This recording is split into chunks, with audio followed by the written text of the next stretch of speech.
let's go into like then that next, I don't know, phase. So then you obviously rehearse. Oh no, you. Tell me about that when you came and you, what do you call it? Like you not tried out. What is it? Oh yeah, so we auditioned for a placement in the competition. That's right. So everyone you were involved in it heavily. Marco Solorio was involved in it. Yeah. Tups was involved in it, and like you had this process where you were gathering different artists from Sydney and sort of like trialing them out to see if they'd really go well in this competition. And I entered as a crew with Raf and V, and we were called Creation. But like K-R-E-A. Bro, you want to know some spun shit? I swear to God, I still think I have the disc with the instrumental on it. Fuck. Yeah, bro. So we auditioned and we were one of the last ones. But you said something really nice.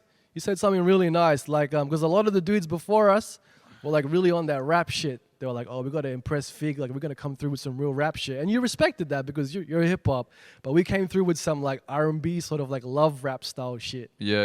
And, I was like last verse in the song. So I kind of had to wait and kept doing my thing because we were performing in front of you. But you told me, you go, oh, I like what you do, man. Like, even though your verse was last, like you made sure that you were present at the time and your chemistry with the others was really good, and like, I like the way you move around and stuff like that. Shit, fuck, I still talked like that back then? Fuck me dead.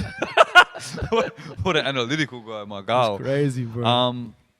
That's crazy, man. And then I it's so funny because I do remember you boys. Yeah. We hung around your house, like outside, and you poked your head out the window from the basement and was like, go home, it's done. We were like, fuck, man, just sign us, bro. Are we going to get signed to Under K9 or what, bro? Oh, shit, I mean, the more we rap, like, someone's going to come out and sign us, right? It's like 8 Mile, man, in fucking, like, right next to Strathfield Bridge. Oh, shit. Because you guys were the crew that I really, really, really, like, I'm just going to say this out, I idolized, bro. Like, you, Bishop, fucking, who else did you have? You had this dude, I forgot his name. Buck City. Oh, Buck City. Oh, bro. Bro, I used to like full stalk you on MySpaces, eh? you know, like, bro, he went off the radar. Yeah. I had someone tell me the other day that he said hello. Yeah. Right? And I'm like, sweet. Can I talk to him? He's like, oh, no, he doesn't talk to anyone. And I'm like, damn, it's like that. Man, I respect it. Like, but his life just went like that. Yeah. So that's crazy, man. Shout out to Buck City, bro. Andre, fucking absolute king. Yeah. So then, like from there, like I didn't really see you, and for me, I had a, few kids sort of went. I don't want to say down, but like I stepped away from it, So in those years after that, what were you up to, like artist-wise, like?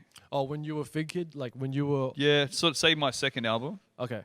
And then you were... Is that when you started No Name Fames? When did like that sort of phase of No Name Fames started like probably a year before I met you. But during that time, I was into like freestyle battling. So I was like, for that set of years, like I think it was like straight out of high school. So I graduated in 2005. So from 06 to like 08, I was just jumping into a lot of these competitions. The ones that Forte was talking about. Greenwood ones? Like, no, the ones that they held them in Blacktown as well. Like the Urban Prophets did. And it was called Verbal Assault. So there was a lot of MCs coming on there. It was more low-key, like, compared to the bigger ones, like with Steez and all them, you know what I mean? Like, Skis and them, yeah. Skis, sorry. Skis and Forte and all them. But we were in our own section, like, doing freestyle battles as well. Anecdote was hosting it. Did you win that one? I won all three, but like... Well, all right. Nah. I mean, if you listen to the battles like now, they'd probably chat as... No, but back then it was more about off the top. Off like the it top. wasn't the like... format was off the top, 2 mics, you had the beat, and you just had to go in.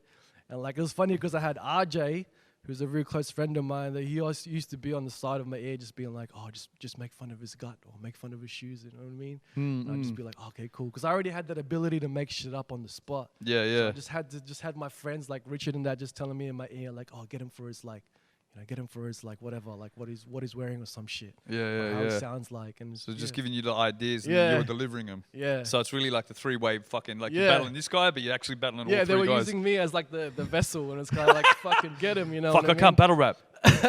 But Ello can battle rap. So yeah, I did that, and then like after the third one, like there was a bit of like an issue at the end, but I was kind of like, you know what, I'm done with doing this. Like I'm just, you know, I'm only 18 years old. I love to rap and freestyle. Like these were fun, but I really want to make music.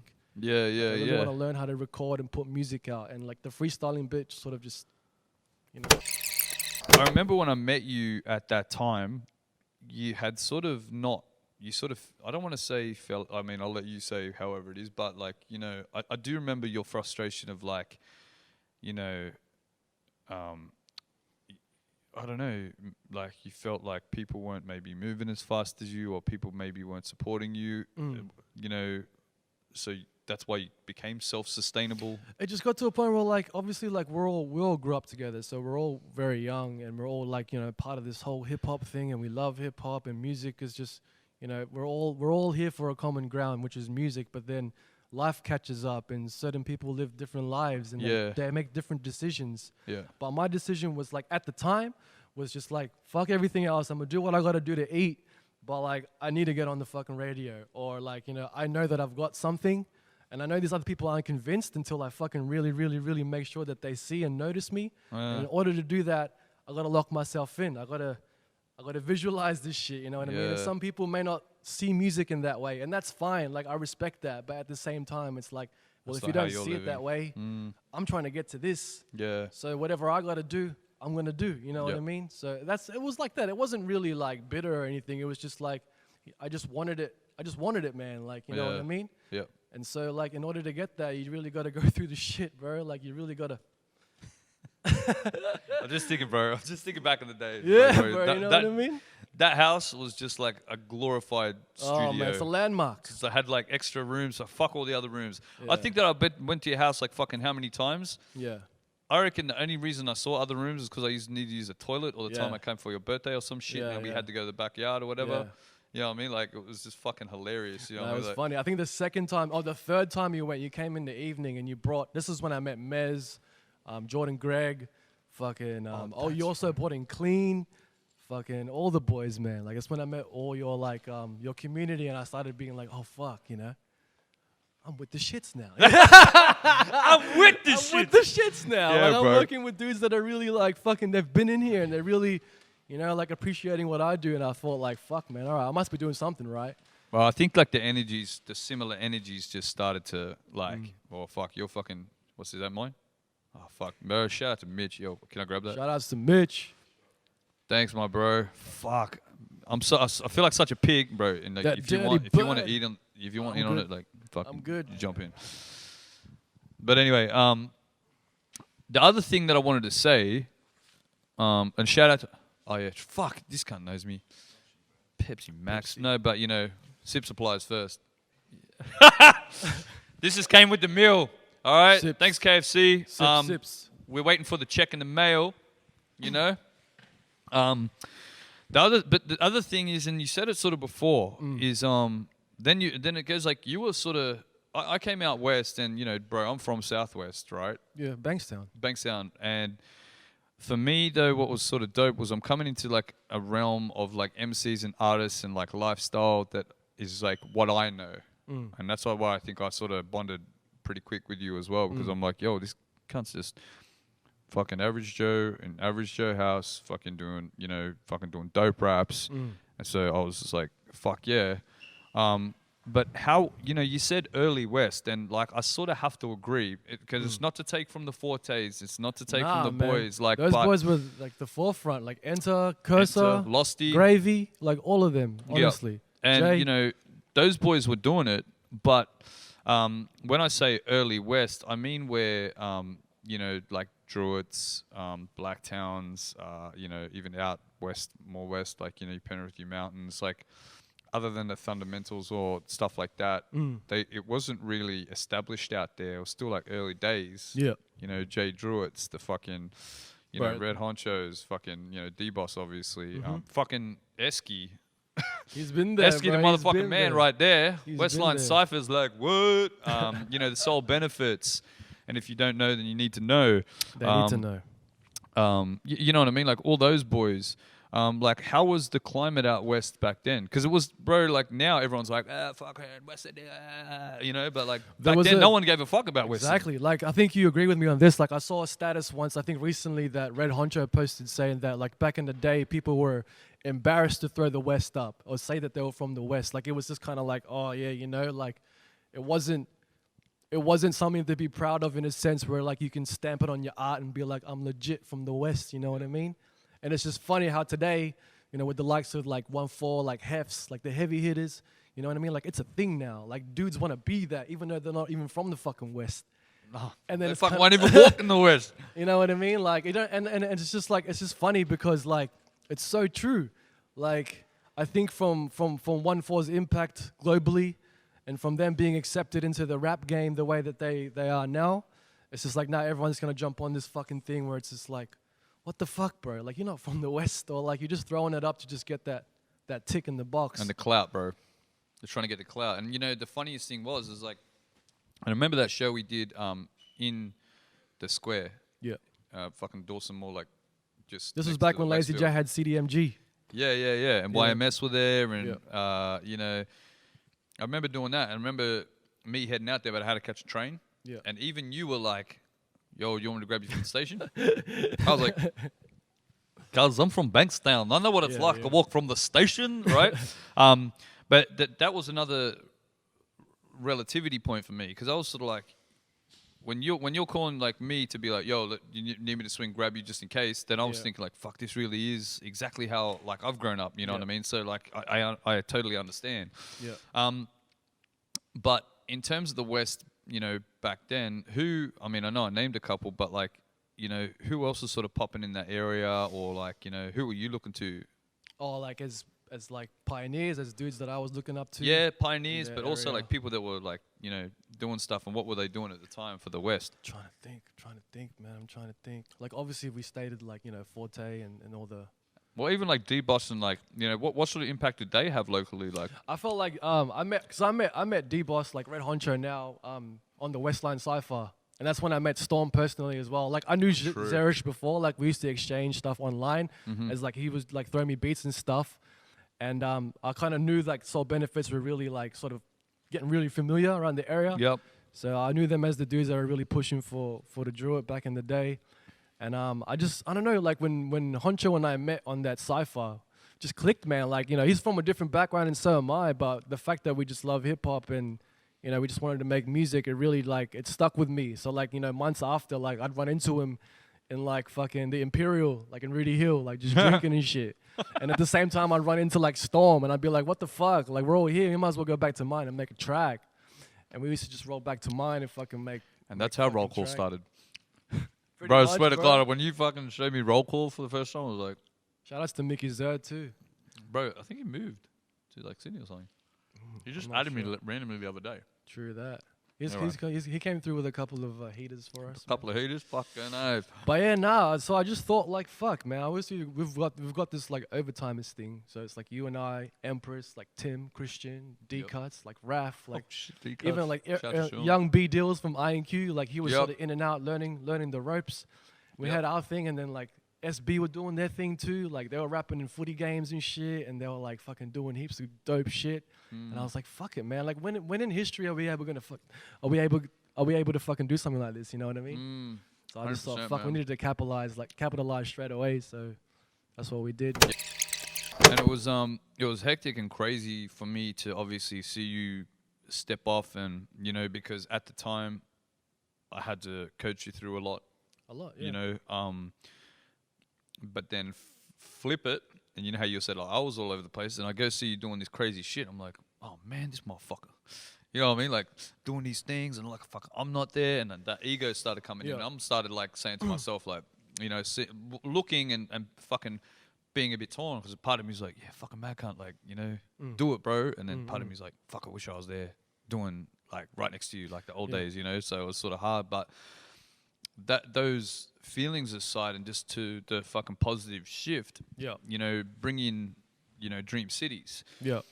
and you know, you've just come out of this experience, you're starting to get some shit together, you know, and then, you know, tell me about Dreamcities, and like, because, you know, obviously, you've got this band. it made sense to me because you're a fucking guy that likes to expand your experience as well. Appreciate You know, that. you're not like just a fucking one trick pony. Like, you know, you try to like fucking master a few arts. So you go and you meet. Like, how did the Dreamcities thing happen? And It's all Jasmine, bro. It's all my missus, man. bro, Thanks how to did you her. even fucking meet Jasmine? I don't even know this. Like, this is where it all fucking fell out. she's Next gonna minute, laugh, it's like, man. fuck, this motherfucker's happy as shit. Bro, I'm gonna just say that it was the Instagram slide of the century, bro. Wow. But it was not even on it was not even on that shit. Like because Jasmine posted up, you know when you used to post screen pics of the music that you were listening to? Yep. She posted this like Fall Out Boy song, Sugar We're Going Down. Yeah. And like just coincidentally I was playing that as well. Mm. So I was like, oh, this is a dope song. And then she'd be like, she commented back and then I'll check out her profile and I'm like, yo, she babing. But it was so True. cool because like, you know, like from the exchanges, like she, you know, I sent her a couple of DMs, but she didn't reply for months. But then when she did and we started talking, I just found out that we just had a lot in common. Yep. And from pushing forward with that, like obviously like we fell in love and like I met her friends and her best friend Ari, her best friends Ari and Grace. Ari's boyfriend was in a band, Yep. an instrumental band, and his name was Alex Solo. So there was no vocalist. Nah, Dope. no so you vocalist. just like, Bro, Oh, like I dope, came into instrumental his like birthday party. He hosted a birthday party, and Jasmine took me in. And that's when I met Alex for the first time, like formally. Yep. And he's like, "Yo, I heard you do music." Obviously from Jasmine. yeah. And then I was like, "I heard you do music." Like he does like band shit. And you know, I've always wanted to do that kind of shit. I've Yeah, always 100%, told bro. you, that, bro. You had like some sort of rock inspired instrumentals that Yeah. we've Burn Slow Burn almost slow, had like guitars, like Yeah, guitar, anything bro. like sort of like 100%. NERD-ish, like anything in that sense. Yeah. Like, I used to love that shit. So I mean, here for free.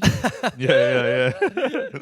oh shit. So yeah, so I meet Solo and he takes me to the studio and he plays me these beats and like I haven't rapped in a while because it's 2016. So you know, obviously And we had like, just sort of that's when we that's when started we to sort of stop just, and sort of like just do our own thing and Yep. sort of going through our trials and tribulations, right? So I stopped doing like full on rap, and the next thing you know, like it never really like for guys like us, it never really leaves, Like honestly, Bro, nah, fuck. That's one fucking big admitting I had to do for myself. I've gone through the bullshit. Was this? I was like, yo, you know what? This rap shit is in me for life, whether I fucking like it or not. Like, sponsored by Sips. Sip Supply, baby. But yeah, so I just start freestyling, bro, Yeah. over this instrumental. And the instrumental band were like, holy shit, he's really doing it. He's fucking rapping right here, right now. So that kind of just snowballed into that, and next thing you know, like I'm like, yo, you want to do some shit? Do you want to battle? Oh, sorry. But then like working with them has also taught me a lot as well, because like you know I come from a hip hop rap background. Not an instrument, like not a Nah, like bro, musical like you know, background. like It's when you and I, when MIDI and that's it. Yeah. When you go in the studio, the beat's there. You got your bars. You either write it on the spot, or you come prepared, or you vibe out. You do what you got to do to rap, and then there's always some guys saying, "Yeah, that shit's dope, bro." Like, that's a fucking hectic line. Oh, but, but with a like band, when fucking B deals came through on Gully Snuff. Woo! we were just like, yo, that's enough. That's enough. Shout Yo. outs to B Deals. But so working with a band, it's kind of like, yeah, that was great, but why don't you try to do it like this? Or maybe we should add more of this and that. And it really got me to really think that I still sort of had a degree of ego as an MC when you walk into studios, because you gotta protect that when you're an MC. You know what I mean? Like, you gotta bring it in, like with skill wise, right? But you gotta have a walkabout. Yeah, Exactly. You can't just come in and be like, Nah. you just can't get a shit on me. You gotta walk in like you're gonna hold your own. Yeah, but walking in with like Alex, Andre, and Mike is kind of like There's no that's- MCs to walk in on. Nah.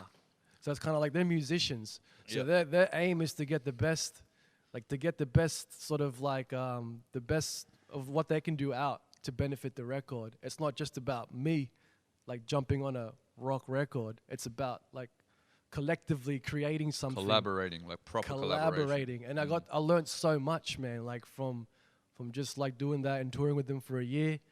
And making that album, Everybody's Nobody. Like I really appreciate all the things that I learned off them, and you know, like that was a big turning point, man. Like I matured a lot, like working with them, Yeah. and I think I've like grabbed that, and now that I've got a new handle on like rap now, it's kind of just helped me mature and sort of understand how music works and like really collaborating with people. Like, Bro, sort I of- can feel, bro.